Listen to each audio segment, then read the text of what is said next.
All right, welcome back everybody. This is Joey from Louisiana again.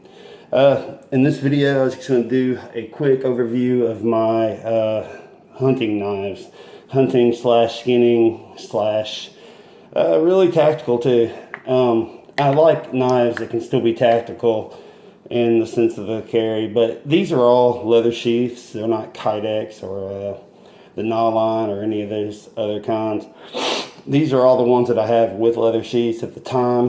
My rotation kind of goes in and out. I sell some and I grab some new ones. So what I have is lined up from most expensive over here on the left side to least expensive over here on the right side. So forgive me for the table shaking. I don't have a cameraman. This right here is the Antelope Hunter. You've all seen videos on most of these knives. There's a lot of videos. On a couple of them, there's not. This is the Antelope Hunter from Kershaw, and it's a good blade. I mean, you've seen reviews on it. I'm not going to go into anything but the weight on most of these, just to see what they may come out with on here. 3.4 ounces, okay. And the leather sheath is okay. It's nothing special. For China, you know, Chinese made, whatever. It's at it's not solid leather. I mean, it's a lot of pieces glued together, but for what it is, it's good. Just like Nut and Fancy says, 5.4 ounces with the sheath. Okay, now this one I just got in. I never really got it because I thought the Antelope Hunter would be plenty. But for tactical self-defense, check out Nut and Fancy's old review of these knives. Man, this thing is a beast. But anyway, and I sharpened this one with the Sharp Maker Spyderco. The Antelope Hunter over here, I used the Work Sharp, and I don't know why I did for such a short blade, because it really scratched up the side. You really, with those Work Sharps, you have to be really careful if they don't have a coating on the blade. I learned the hard way. You need to put some painter's tape. I noticed the frog tape, the green frog painter's tape, works real well to protect your blade. Just cover it all the way to about 1 centimeter from the edge, and it won't scratch your blade. Those damn Work Sharps scratch my blades up. Never really noticed it until I used it on a cheap knife first. I guess that's why I went ahead and sharpened this one, because it was so cheap, and I had to sharpen a knife this size, of this length, this small of a knife with the Work Sharp. Anyway, this is the Bear Hunter 2. You've all seen this, but we'll go ahead and weigh it. 5.4 ounces. So the same as this one in the sheath by itself, 5.4 ounces. Now the sheath's probably going to be a little heavier. It's the same exact sheath, except bigger, that the Antelope Hunter has, and it's 8.05 ounces in all. Okay, so you can get this one around 15 to 20. This one, 20 to 25. All right. Here's the next one that's really a bushcraft blade, but I mean, it would really skin a deer pretty awesome. This is a Condor. They're one of my newest favorite knife companies. Their knives don't come pristine and perfect, but I mean, you get what you pay for. And sometimes I'm not really willing to spend $200 on a knife, $300 on a knife, especially a Benchmade pocket knife whose handle, and I don't mean this is just my opinion, I don't mean to offend anybody that loves Benchmade, but I mean, I've heard it called Bitchmade before. I mean, excuse my language, but I mean, I don't like their plasticky feeling handles. And then if you want a handle that's not plasticky feeling, my God, I guess you're really more into knives than you are guns, because I look at it this way: if you're going to get a knife for that much money, go buy a gun. But anyway, this one is about $35 most places, give or take shipping, depending on where you get it from. It's the Condor Bushlore. Everybody's seen it. I've done a review on it. Everybody else and their mama's done a review. Well, maybe not their mama, but everybody else has done a review on it. This leather is quality leather. I've not yet to see a leather sheath from Condor that is not quality. You've seen that review. This knife weighs 5.4 ounces. Same as the Kershaw. Notice, this is made in El Salvador, 1075 high carbon steel. These both are HCR 13 MOV, high carbon steel, well, high carbon stainless, they say, from China. All right.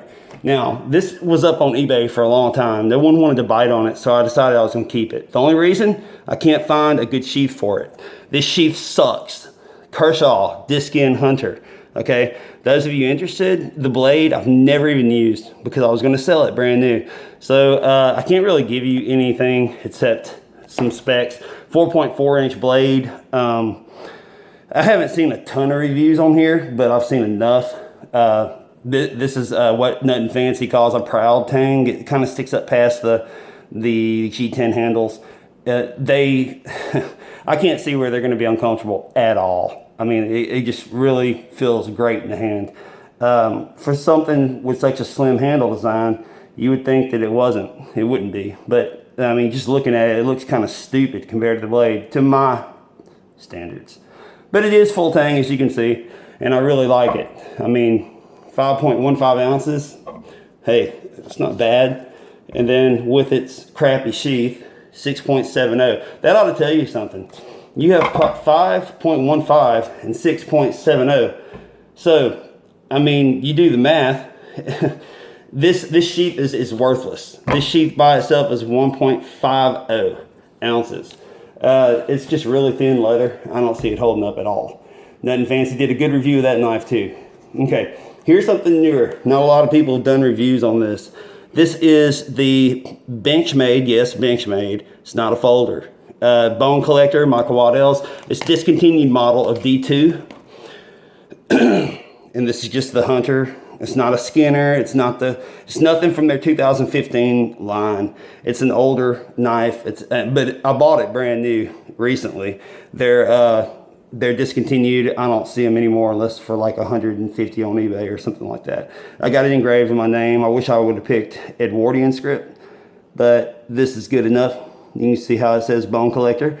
It's relatively thick. I would say 3.5 millimeters. That's about what it looks like.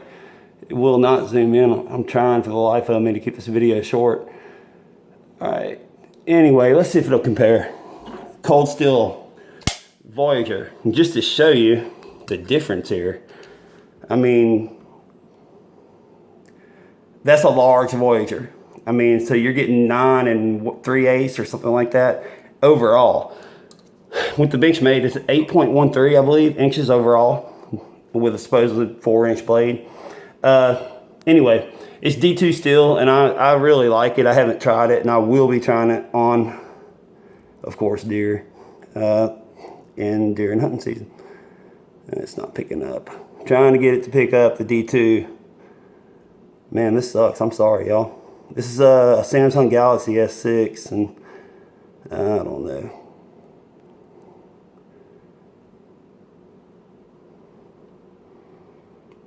Okay, anyway, this one weighs 3.75 ounces. Pretty good. And very quality leather sheath. Nothing bad to say about it. And yeah, you have some pieces glued together here. But so does Condor. It's quality. I don't see the threads holding up, you know, if I get rough. You know, walking through whatever. If I leave it strapped to my hip, chasing down a deer or whatever, through thickets, I can see this really getting messed up, the stitching. Okay, but anyway, enough of that. That knife, by the way, this one I got for $77 plus $8 engraving from a knife store that I highly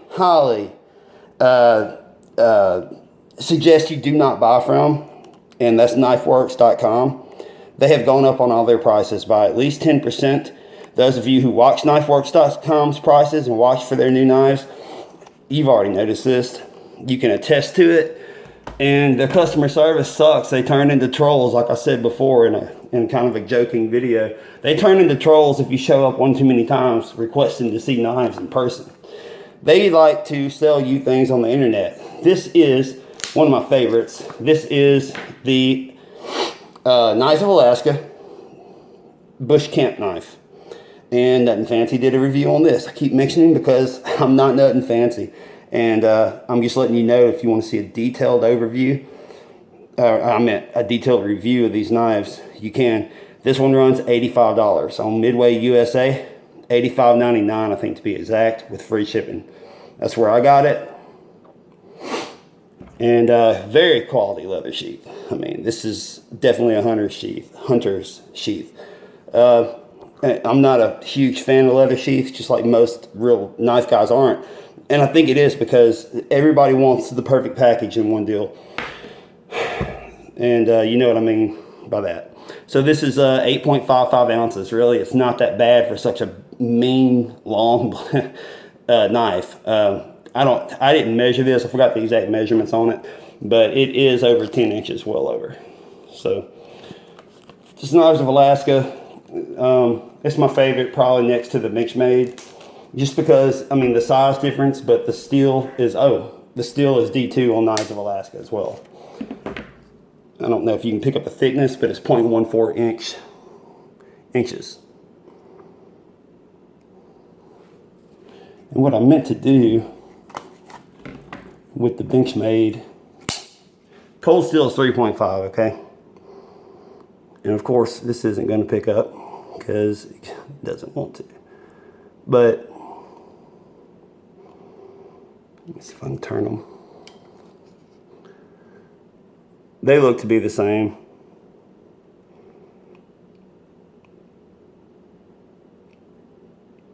.5 millimeters. Okay, put that back up. And this goes back in the sheath pretty easy too.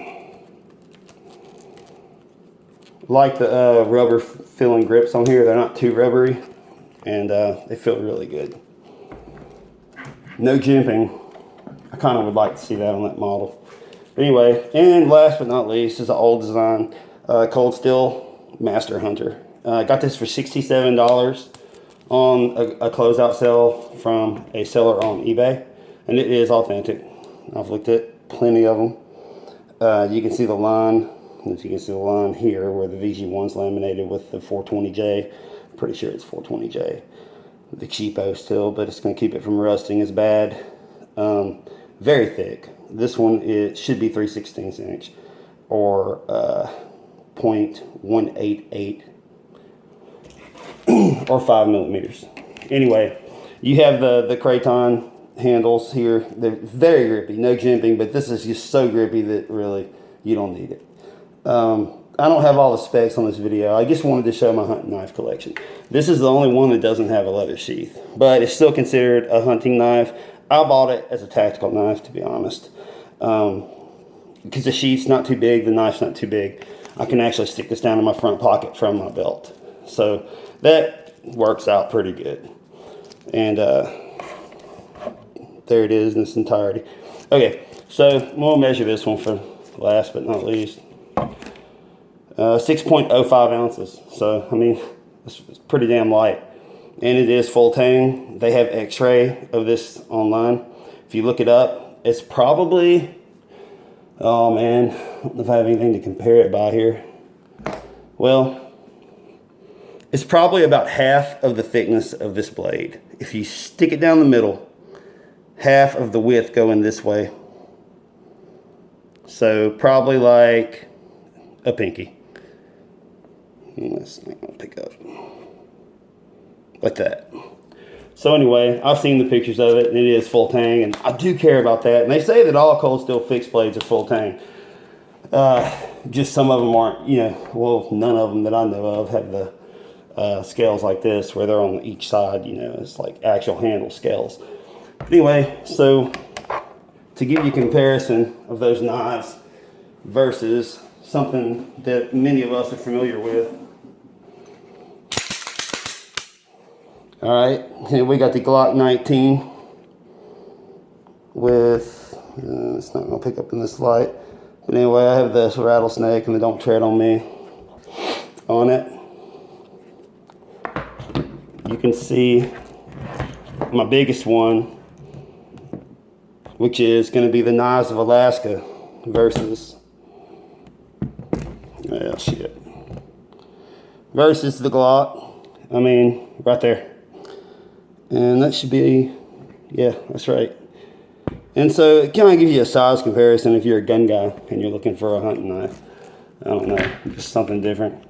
But anyway, thanks, God bless, subscribe if you want to, and take it easy. Peace.